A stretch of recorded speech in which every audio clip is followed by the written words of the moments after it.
Hey friends, it's USA Update TV_.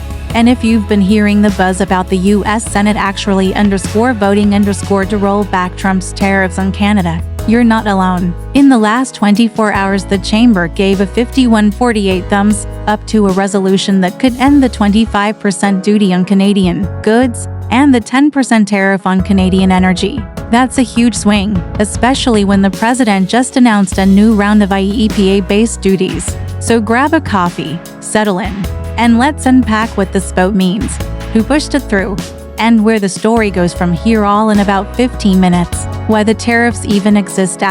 First, a quick refresher. Back in January 2025, President Trump declared a national emergency over fentanyl, citing illegal imports from Mexico, Canada, and China. Using the International Emergency Economic Powers Act (IEEPA), his administration slashed a 25% tariff on Canadian products and a 10% duty on Canadian energy. The idea was to pressure Canada, but critics argued it was a thinly veiled tax on American families and a strain on a key ally. The tariffs hit everything from lumber and paper to maple syrup industries that rely heavily on cross-border trade.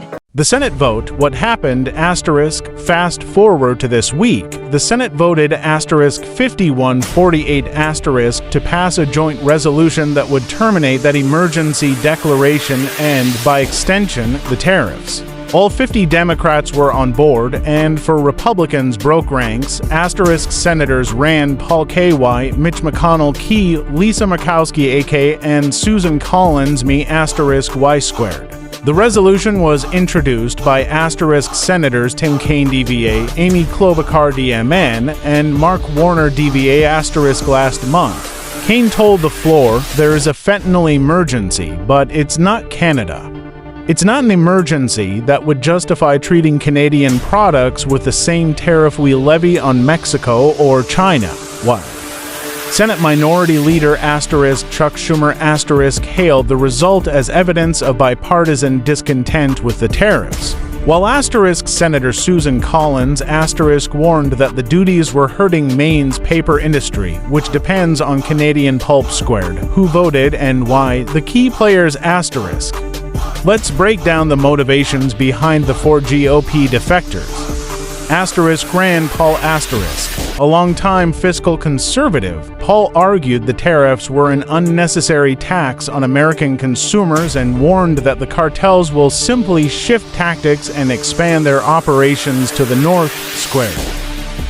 Mitch McConnell the Senate Republican leader, who usually toes the party line, chose to side with the resolution, perhaps seeing the political cost of alienating a major trading partner. Lisa Murkowski representing Alaska, Murkowski has a strong focus on energy issues. The 10% tariff on Canadian energy threatened Alaskan producers and their customers. Susan Collins from Maine, Collins highlighted the impact on her state's paper manufacturers, which rely on Canadian pulp, and framed the vote as a matter of supporting American jobs. On the Democratic side, the vote was unanimous. Tim Kaine summed it up. Allies are important, and it's wrong to call an ally an adversary. Sources, Senate vote details, and bipartisan breakdown why. Reuters report on the Senate passage and political reactions underscore what this means for you and the economy. So, what does a Senate yes actually translate to? 1. Potential lower prices. If the tariffs are lifted, you could see cheaper Canadian lumber, paper, and even some food items. That's a direct benefit for homeowners and small businesses. 2. Improved trade relations. Rolling back the tariff signals to Canada and other allies that the U.S. can step back from punitive trade measures, which could smooth negotiations on everything from automotive parts to digital services. 3. Political signal. The bipartisan vote shows a growing coalition willing to challenge the president's emergency powers. That could set a precedent for future attempts to curb IEEPA-based actions. However, it's not a done deal. The resolution now heads to the House, where Republicans have already blocked similar measures for Canada and Mexico-wide. The House's stance remains uncertain, and the final outcome will depend on the balance of power in that chamber. What happens next? House consideration. The resolution will be introduced in the House, likely facing stiff opposition from Republican leadership. If it passes, the two chambers will need to reconcile any differences. Presidential veto. Even if both chambers approve, President Trump could veto the measure. Overriding a veto would require a two-thirds majority in both houses, an uphill battle. Potential legislative compromise. Some lawmakers are already talking about a narrower fix, perhaps a sunset clause on the emergency declaration or a requirement for congressional review of any future IEEPA tariffs. Stay tuned, because the story is far from over. The political drama could shift quickly, especially with the 2026 midterm elections on the horizon. Broader context why this matters beyond borders, beyond the immediate economic impact. This vote touches on several bigger themes. The use of emergency powers. The debate over whether a fentanyl crisis justifies sweeping trade penalties is part of a larger conversation about the limits of executive authority. Bipartisan cooperation. In an era of hyperpartisanship, seeing 4 Republicans join Democrats is a reminder that pragmatic interests can bridge the aisle.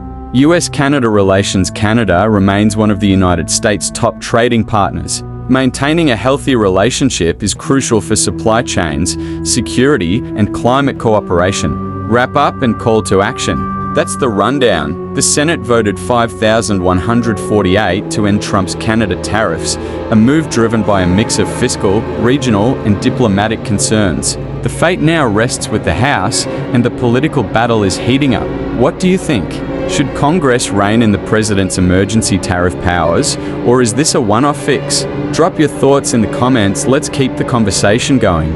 If you found this breakdown helpful, smash that like button, hit subscribe, and ring the bell so you never miss another deep dive into US politics and trade. Thanks for watching, and I'll see you in the next video.